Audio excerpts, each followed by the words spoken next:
And with me now in studio is Dr. Talya Miron-Shatz. She is the head of the Center for the Study of Medical Decision-Making at the Faculty of Business for the Ono Academic College. Doctor, thanks so much for being with me. I want to ask maybe a taboo question here in Israel, because we know that within the last hour, the Prime Minister has entered once again another round of consultations with the Health Ministry and the Interior Ministry and the Public Security Minister about a possible full lockdown, a full closure. We already are in a kind of partial lockdown.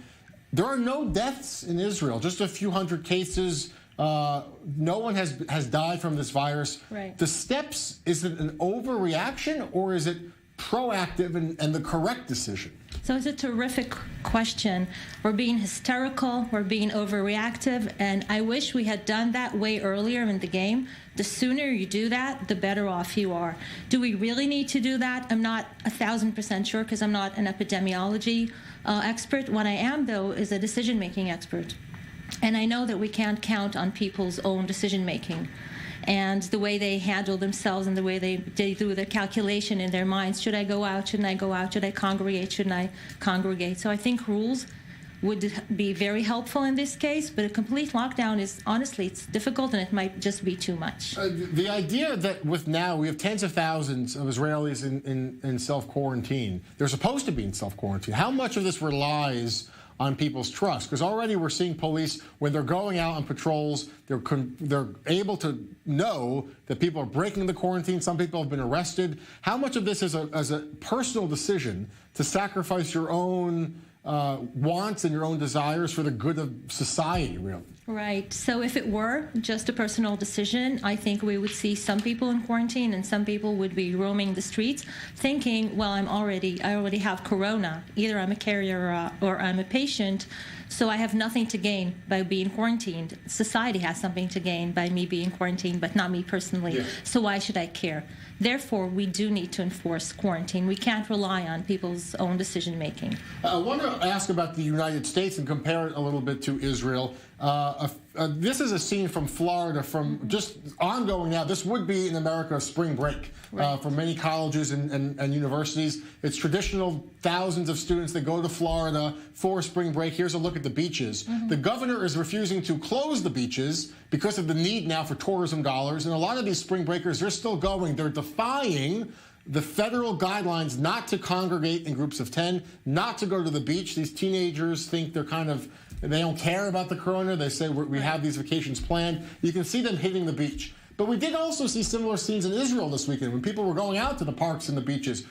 How do you compare these scenes? You have the government and doctors saying, don't go to the beach. Don't go out in groups of people, 10 or more. Don't go to bars. So why are we looking at these images around the world in America of people doing the exact opposite? I think it's a great example of this. There's a small probability that I'll catch corona. I can't see the corona. Can you see the corona, Jeff? You can't. Yeah. It's invisible. It's a virus. To quote one of those Florida spring breakers, this is the exact quote we played earlier, corona or no corona, it's not going to stop me from partying. I mean, they just don't, people are not fathoming the risk here. Of course not. Of course not. And you know that when I look at it from a decision scientist's perspective, I think they look at the benefit. They're going to party like crazy because it's spring break, and I taught at Wharton and I was at Princeton University. I know what spring break means to students. And that's the benefit, and it's immediate, and they want it. It's alluring. The risk seems small, and they can just ignore it until it hits them in the face.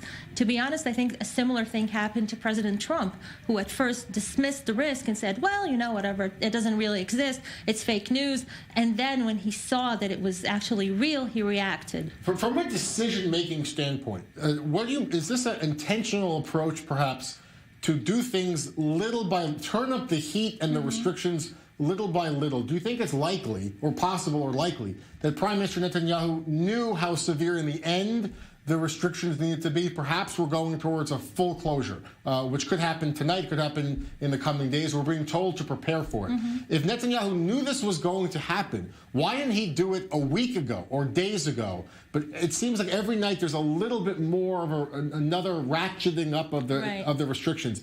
Is that intentional, do you think? And is that a decision-making strategy? I think the right decision-making strategy, and you could say hindsight is 2020, but it's stuff that I said I was interviewed on in early February, that people who come back from abroad need to be in quarantine. That was the right thing to do. Now we're taking more and more strict measures. Aggressive measures, yeah. Aggressive, absolutely. I don't think that was intentional. I don't think that's what they had in mind. I think they were looking at the curve, that curve that we keep speaking about, of whether or not more people are getting ill, and not wanting to look like the Italian curve. Yeah. All right. Final thoughts, Professor, Doctor, as we now head into these critical days and weeks ahead, we're expected to see a dramatic rise, the prevention of panic and hysteria. Right.